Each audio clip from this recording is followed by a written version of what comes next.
faithful Niner Empire. What's good? What's good?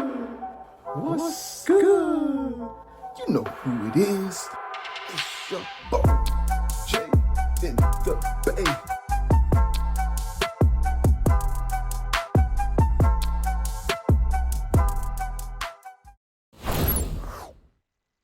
Faithful Niner Empire. What's good? You know who it is. It's your boy, Jay in the Bay. Welcome back, faithful. Welcome back, Niner Empire. It is week 3. The 49ers enter this week 1-1. We are flying to Denver, Colorado to take on Russell Wilson, a familiar face. And it will be definitely a different week this week, at least for me. And I'm sure a lot of 49er fans, I was anticipating Trey Lance would, play every game this season. He would get those reps that are much needed. He would get that experience under center that he definitely needed for his development. And now we don't get to see that. Unfortunately, Trey Lance is out for the rest of the year. I guess it's great that we got insurance in Jimmy G. We know what we have in him, but it's very, very unfortunate for Trey because next season is basically he hasn't played football basically in 3 years since college. So it's very frustrating. It's almost like we're back at square one with Trey Lance, and it just sucks. It sucks for him, and it definitely sucks for the 49ers. But, hey, we got great insurance with Jimmy G, but it's just like with any auto insurance. You got auto insurance, but you sure as hell don't want to use it. You don't want to have to call your auto insurance carrier and say, hey, I got into an accident. You definitely don't want to have to do that. But we got insurance. We got Jimmy. We know what to expect. And we go into Denver. I think Denver is 1-1 on the season. They don't look so hot right now, but hey, they're at home. The elevation will definitely be on their side. They're used to that. That's something else to keep in mind of. And hey, this will be a nationally televised game, Sunday Night Football, prime time. I can't wait for the game. It's always fun going up against Russell Wilson. And let's get into Jay and the Bay's five big things. Let's get it. 5, 4, 3, 2, 1. All right. So number one is going to be the offensive shift. Now, with Trey Lance, we saw a lot of pistol formation. We saw a lot of RPOs. And obviously, that won't really be the offense anymore. It's going to be, hey, Jimmy G under center. It's going to be Jimmy G in shotgun. I would anticipate we'll see a lot of 9, 10-man boxes because other teams are going to try to slow down the running game, and they're not really concerned with Jimmy G throwing deep. But that's also something. When Jimmy G came into the game last week against Seattle, he did throw the ball down the field on multiple occasions. So hopefully Shanahan keeps this wrinkle of the offense active. I want to see Jimmy G throw the ball down the field. I don't want Shanahan to, dare I say, limit Jimmy G and his passing ability downfield, because if you heard Jimmy G in the press conference, he was like, hey, it felt like 2017 all over again. No pressure, throw the ball deep, make big plays. And I think this offense needs that, especially when you add Danny Gray, full 2, full 3 speed. Let's use this man. I think Jimmy G throwing deep is what's needed for this offense. But there's no question about it. We're going to run the ball heavy this week in Denver, and Denver's got a pretty good defense. There's no doubt about that. But yeah, that's Jay's number one big thing is definitely the offensive shift that we'll see. But I'm sure it's pretty familiar to 49er fans. Number 2. All right, return of the boogeyman. Man, Russell Wilson. Russell Wilson has been a thorn in the 49ers side. Russell Wilson has dominated the 49ers when he was with the Seahawks. Now, Russell Wilson in 20 games against the 49ers, he has 100 passer rating. He's thrown for 4,169 yards, 36 touchdowns to only 10 interceptions. So Russell Wilson has dominated the matchup versus the 49ers. And hopefully we will see a change in that this Sunday night in Denver. But Russell Wilson, what he's great at, he can throw the ball deep. He loves to evade the pass rush. It's always frustrating watching our defensive linemen against Russell Wilson because you think the defensive lineman has Russell Wilson in their grasp and he wiggles out of it. He's able to scamper out the pocket to the right or to the left, and it just allows more time for his receivers to get open. So the Broncos haven't looked buttoned up so far, but it's only 2 games, and they still have Russell Wilson, and I still respect Russell Wilson, and I think our secondary will definitely have.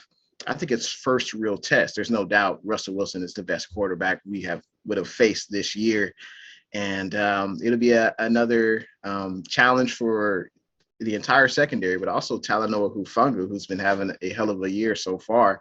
But number 2, Russell Wilson, he's definitely going to be a problem. I'm looking forward to see how we can, how we can defend that man. Number 3, health is your wealth. Man, both teams are banged up, I would say. The Broncos had at least 10 guys on the injury report this week. Justin Simmons, their best secondary man, their safety, he's already out for the game. Jerry Jeudy, he's battling rib injury, and that's one of the Broncos' best wide receivers. He hasn't practiced all week. I doubt he plays. Let's see. There was also KJ Hamler, who's also another wide receiver. He practiced today, but he was limited. So it sounds like he's basically going to be a game time decision. Pat Surtain, the second, one of their best cornerbacks, he was limited today. So there were a lot of guys who were limited today, and there's at least 10 guys on the Broncos injury report. Now, on the 49ers side of things, George Kittle practiced today. He's basically a game time decision with his groin injury. And, we'll see what happens with him. Hopefully he plays, especially with the injury to Tyler Kroft. He's going to be out multiple weeks, so we could obviously use George Kittle. Now, if George Kittle doesn't play, obviously we got Dwelly, we have Charlie Warner, and they filled in pretty well. Eric Armstead did not practice this entire week. He's battling a foot injury. Kyle Shanahan said that he should be good to go, but we'll see what happens with that. Daniel Brunskill still hasn't practiced all week, and those are the main guys for the 49ers. But both teams are banged up, and we'll have to keep an eye out for that, an hour and a half before kickoff. Number 4. All right, the interior offense and defense. Now, we are visiting Denver, and we're seeing a familiar face, DJ Jones, who had a hell of a start to his career in the red and gold. I wish nothing but the best for DJ Jones, except on Sunday night. But it will be interesting to see DJ Jones going up against this interior of our offensive line. We have Brindle, we have, Burford and Banks, who played pretty well. I don't think either one of them have given up a sack so far, so that's pretty damn good. But they'll definitely get their stiffest test going up against DJ Jones and the rest of this Broncos defensive line. And the Broncos also, they have a solid interior offensive line. One of their right guards, he's actually questionable to play in this game. His name is Quinn Miners. So he was a limited participant today. It'll be interesting to see if he plays, because if not, it'll have a backup offensive lineman going up against one of our starters. So that's something to keep in mind. I think whoever wins the trenches, whoever is able to protect their quarterback most, and whoever's able to get pressure on the opposing quarterback, I think will have a much better chance to win. So I would definitely looking forward to seeing DJ Jones return and seeing him going up against our offensive line. That's for sure. Number 5. All right, battle of the elite defenses. So when I did my research for this game, both defenses are pretty elite. When you look at total yards, passing yards, rushing yards allowed, points scored, or points allowed, I should say. These teams are basically top 5. Obviously, I mentioned DJ Jones. We'll also see K'Wan Williams back. He'll be sporting the orange for the Denver Broncos, but we'll see him again. The Broncos have a very good defense, and they're going to be a force to reckon with. And our defense is just as good, if not better, It sucks we couldn't have Jimmy Ward for this game and for the beginning of the season, but our defense has been lights out. I mean, I think some would say the defense is one of the reasons why, we're 1-1. Should be 2-0, but we're 1-1 at this point. But I think this could be a low scoring game, maybe, a 20-17, 20-14, something like that. But both defenses are looking to obviously commit the least amount of penalties and try to get some turnovers. So it'll be interesting to see both defenses on the field and which offense can have more success. But I'm going to give the edge, of course, to the 49ers defense. I think we are a little bit better than the Denver Broncos. And those are 5 big things from Jay in the Bay. Let's get into Hey Jay.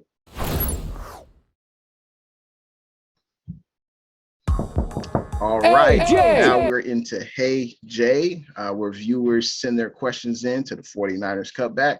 Let's start off with the first question.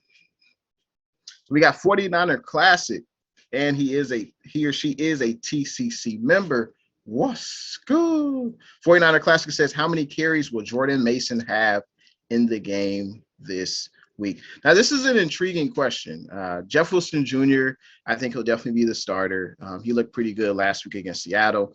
The Denver Broncos run defense is stout. It's very good. I think Jeff Wilson Jr. will get the start.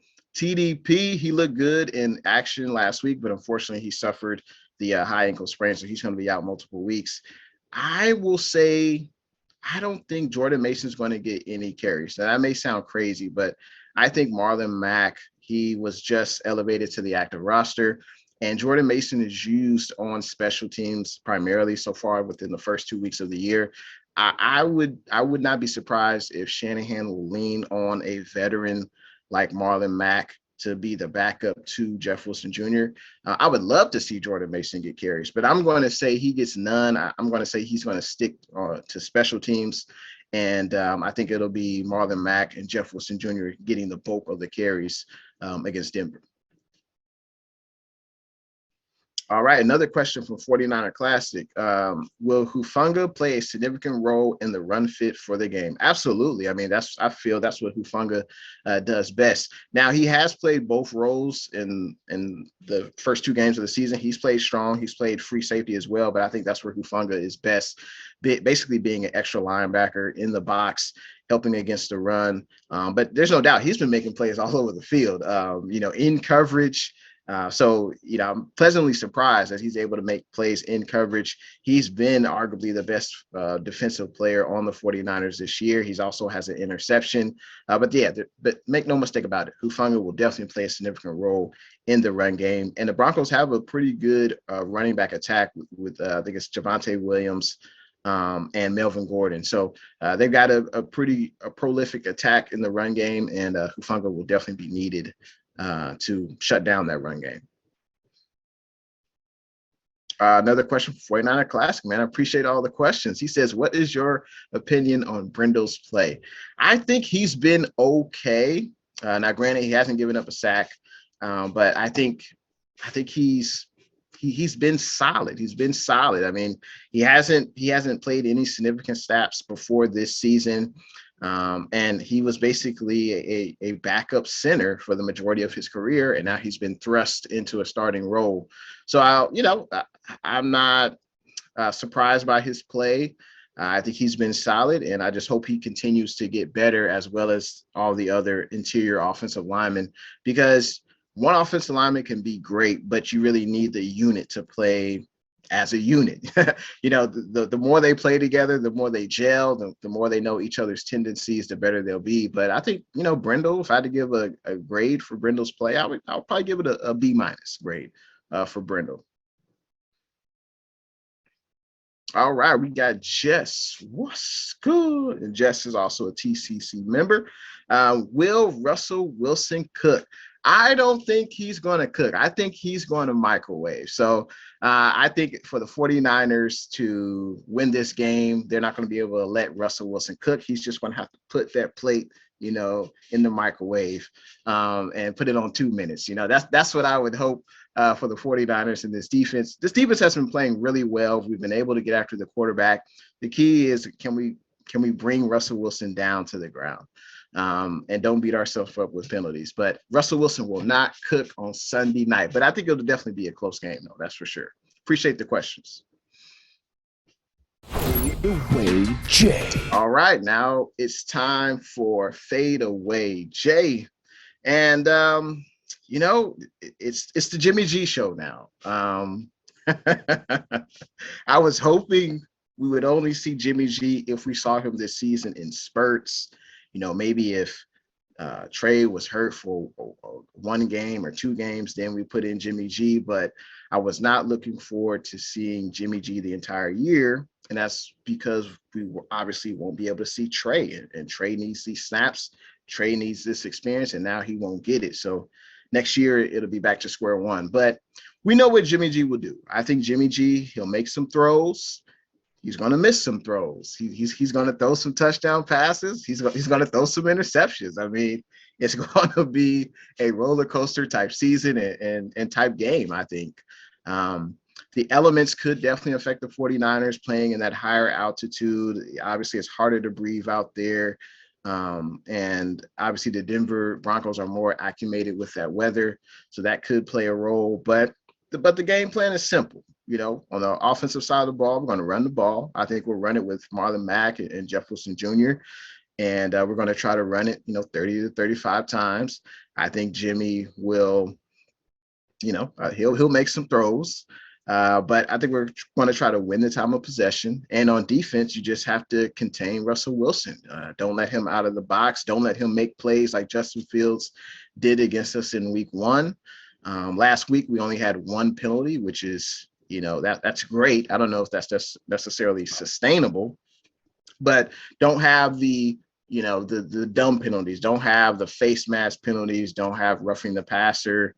We want the defense to be aggressive, but just have a controlled aggression. Don't play out of control. So obviously limit their run game. They do have a lot of injuries on their squad. I think we're meeting the Broncos at the right time. I'd much rather play the Broncos week 3 than week 13 when they have everything figured out. Obviously, I didn't mention it, but you gotta look at the Broncos head coach. It's a first-year head coach. He hasn't really put out he hasn't made the best decisions so far, but he's a rookie coach. He's going to learn that. I think there's definitely a coaching advantage. Obviously, I'd rather have Shanahan than Nathaniel Hackett. I'm not saying he can't coach, but he's a rookie and he's going to go through his growing pains just like any other rookie in every profession out there.